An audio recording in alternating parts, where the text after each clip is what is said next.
Bienvenue à cette revue des marchés boursiers Cachemire du vendredi 25 août 2023. Ben écoutez, le grand Manitou a parlé et ça s'est replacé là, sur les marchés.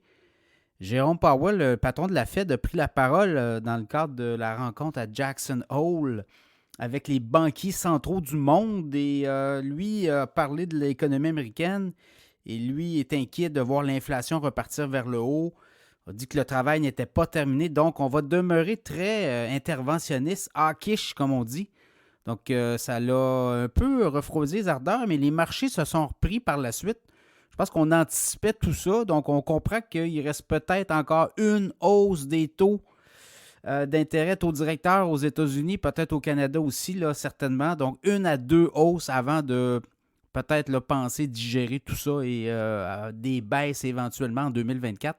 Donc, c'est un peu ce que les marchés décodent. Donc, Jérôme Powell qui dit, le grand patron de la Fed, qui dit qu'il y a encore du travail à faire et que la lutte contre l'inflation n'est pas terminée. Il voit quand même des signes très positifs dans la mesure où l'économie américaine demeure très solide. Donc, tout ça nous amène à les marchés boursiers. Donc, du positif, on a fini dans le vert pour le S&P 500 et le Nasdaq pour la semaine.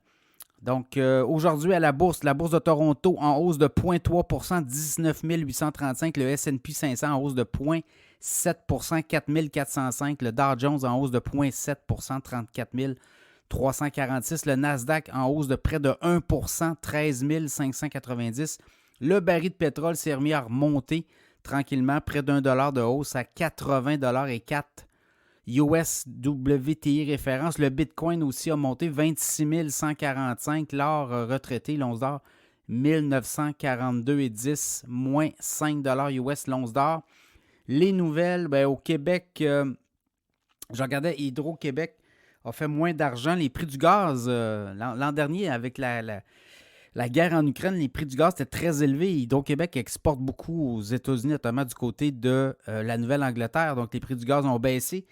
On a fait 456 millions de profit net au deuxième trimestre, Hydro-Québec, quand même. En fait, c'est leur premier trimestre, là, c'est avril, mai, juin. Premier trimestre de l'année pour Hydro-Québec, mais 224 millions de baisse de revenus, en fait de profit net. Mais je regarde là, sur les premiers semestres, on est à 2,6 milliards. Donc, c'est une baisse de 55 millions. Ça va quand même bien chez Hydro-Québec. Donc, ça sera à suivre. Aussi, Kleenex qui annonce qu'il va mettre fin à la vente de mouchoirs sous la marque Kleenex. Alors, est-ce qu'on va introduire une nouvelle marque? Est-ce qu'on sentait que la marque Kleenex tirait à sa fin au Canada? Donc, c'est au Canada. Kleenex annonce le retrait de sa marque éventuellement dans les papiers mouchoirs, mais peut-être qu'on va revenir sur une autre marque. On en fait beaucoup. Donc, je pense que c'est peut-être ça la stratégie. Ça sera à suivre. Aux États-Unis, Instacart parle d'aller à la bourse. Instacart est très rentable et PepsiCo a pris une position déjà dans l'entreprise. Instacart notamment travaille beaucoup avec Costco là, pour la livraison d'épicerie. Donc, la compagnie veut aller à la bourse. Ça sera à suivre aussi comme move éventuel. Bon, on va surveiller les marchés boursiers la semaine prochaine pourraient encore nous surprendre, comme on dit. Alors, c'est un peu ça qui met fin à notre revue des marchés boursiers.